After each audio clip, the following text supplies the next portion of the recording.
Hey, friends. Welcome to Quiet Strength with JRC, where we bring calm, clarity, and courage to a noisy world. I'm JRC, and today we're talking about a story that has a lot of people fired up.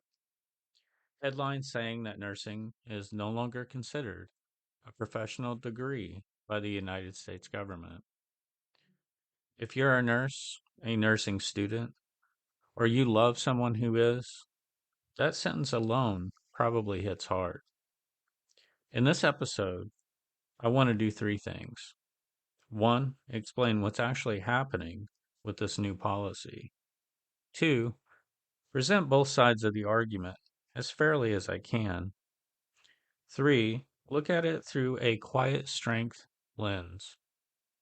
How we respond without outrage owning us. So take a breath, settle in, and let's walk through this together. What actually happened?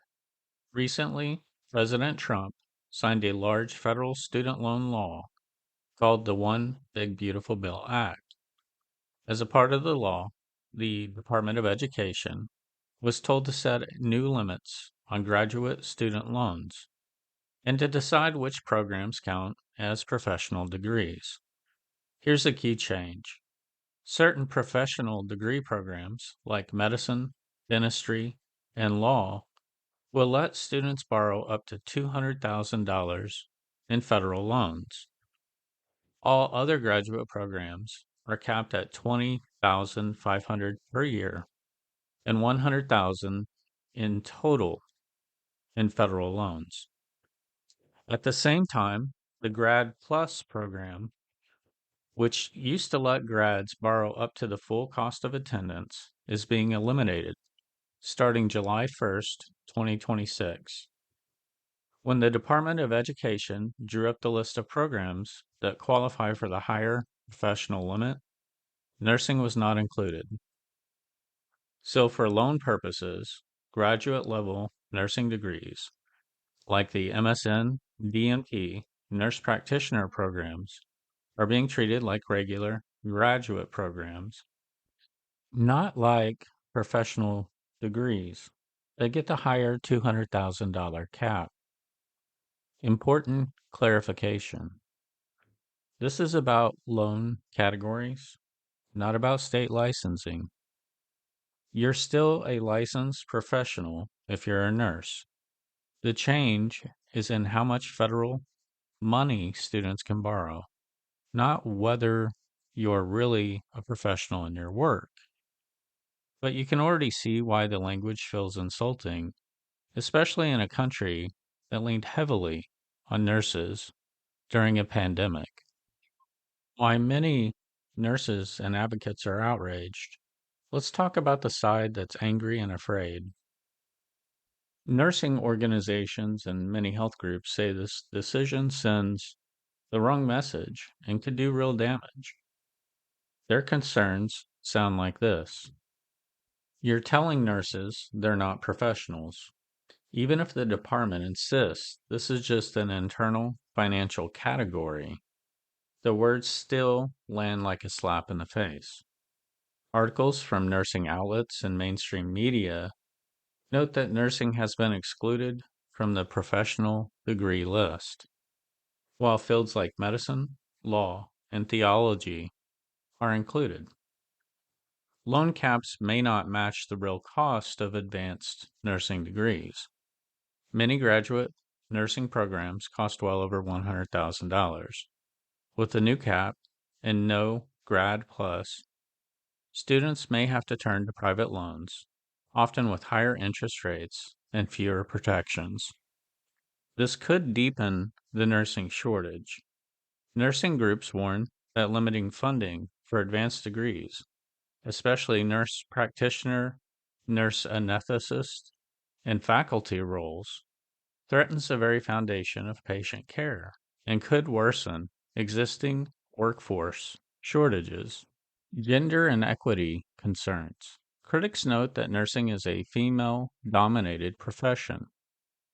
While some of the included professional degrees are more male dominated, They argue this could disproportionately affect women seeking advanced careers in healthcare and academia. Mixed messages after years of healthcare heroes talk. After calling nursing and nurses heroes through COVID, many feel this sends a message that when it comes to funding their education, society doesn't value them the same way. From this side, the story is we're already short on nurses. We desperately need more advanced practice nurses and nurse educators. Why would you make it harder and more expensive to get those degrees and then label them as not professional in the process? That's a real human concern. And if you feel angry or discouraged hearing this, that's understandable. What the administration and supporters say. Now, let's look at the other side, the people defending the change. The Department of Education has pushed back hard on the idea that they don't see nurses as professionals. In a myth versus fact sheet, they say, which is the U.S. Department of Education, the term professional degree is only being used as an internal category for loan limits, not as a value judgment on any profession. In their words, it has no bearing on whether a program is professional in nature or not. They also argue most nursing students won't hit the cap. The department says about 95% of nursing students already borrow below the annual loan limits, so they believe only a small slice of students will be directly affected. The goal is to rein in runaway grad school debt. Graduate programs make up a disproportionate share of student debt, and unlimited Grad Plus loans have allowed some schools to raise tuition dramatically. The new caps aim to pressure universities to control cost and keep students from taking on unpayable debt.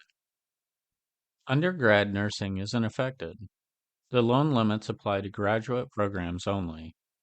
The department notes that around 80% of the nursing workforce does not have a graduate degree, and that undergraduate nursing programs keep their existing loan structures. There's still a public comment process. The definition of professional degree for higher loan limits is tied to a negotiated rule-making process. The department says they're required to publish the committee's agreed definition, but the rule is not final and may change after public comments.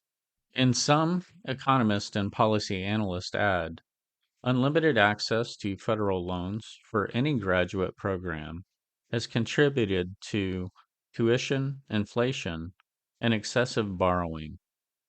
They argue it's reasonable for the government to distinguish between very high earning fields like medicine and lower earning graduate fields when setting loan caps, as long as basic access is preserved. So, on this side of the story is we're not disrespecting nurses. We're trying to protect students from crushing debt, push schools to be more affordable, and reserve the highest borrowing limits for programs with extreme cost, like medical school. You may agree with that or completely reject it, but it's important to actually hear it before we respond. How do we respond with quiet strength? Let's step back now. Quiet strength is not about being passive. It's about responding to hard things with clear eyes, steady hearts, and grounded action. So, what does that look like here? 1. Get the full picture before reacting. First move of quiet strength: pause, breathe, get facts. Instead of just absorbing the scariest headlines, we take time to understand what exactly changed, who is most affected, what's still being decided, where do I go if I want to influence this. That doesn't erase the legitimate fear or anger, but it keeps those emotions from driving us to distortion or despair. 2. Refuse to dehumanize. It's easy to frame this as nurses versus the government or caring people versus cruel people. Quiet strength says that everyone in the story is human. There are real students and nurses trying to figure out how to pay for school. There are bureaucrats and policymakers who may genuinely think they're doing the fiscally responsible thing. There are universities that may be tempted to charge whatever the system allows. You can oppose a decision strongly without deciding that everyone on the other side is evil or stupid. That's strength. 3. Hold two truths at once. A quiet strength perspective can say, truth number 1, nurses are professionals, their work is skilled, licensed, and essential to patient care, period. Truth 2, it is wise to question a system that allowed graduate tuition and debt to explode for years. We don't have to pick between honoring nurses and caring about sustainable student debt. Wise policy should do both. Ask, who am I becoming and how I respond? If you're a nurse or nursing student, you have every right to feel hurt or angry. Quiet strength doesn't shame those emotions, it asks, am I letting this news make me bitter, or can I let it make me bold and clear headed? When I talk about this online, am I spreading clarity or just more confusion? Am I attacking people or am I challenging policies? Your character is more important than any algorithm or headline. Practical steps, responding with courage and wisdom. Let's talk about some concrete moves, depending on who you are. Talk to financial aid in your program. Ask directly how these new caps might affect your cohort and what scholarships, tuition support, or employer partnerships exist. Stay informed on the timeline. These rules are scheduled to start July 1st, 2026, and there is still a public comment period before they're final. Run the numbers. Quiet strength includes financial wisdom. Look at a total program cost, likely starting salary, and different borrowing options before committing. If you're a practicing nurse, consider lending your voice and story in a focused way through your professional association by submitting public comments when the department publishes the proposed rule, by respectfully contacting your representatives and explaining how graduate education funding affects your ability to move into advanced practice or faculty roles. Support younger nurses and students who are trying to make sense of all of this. If you're outside of nursing watching this unfold, check on the nurses in your life. Ask how they're feeling about this. Listen more than you talk. Be careful about sharing half understood headlines. Quiet strength means we don't add to the noise. We share information that's accurate and nuanced. If you're in leadership or policy, ask yourself, have we really listened to the people at the bedside? Quiet strength in leadership means balancing fiscal responsibility and long term workforce health. It means tracking unintended consequences. Are fewer people entering advanced nursing?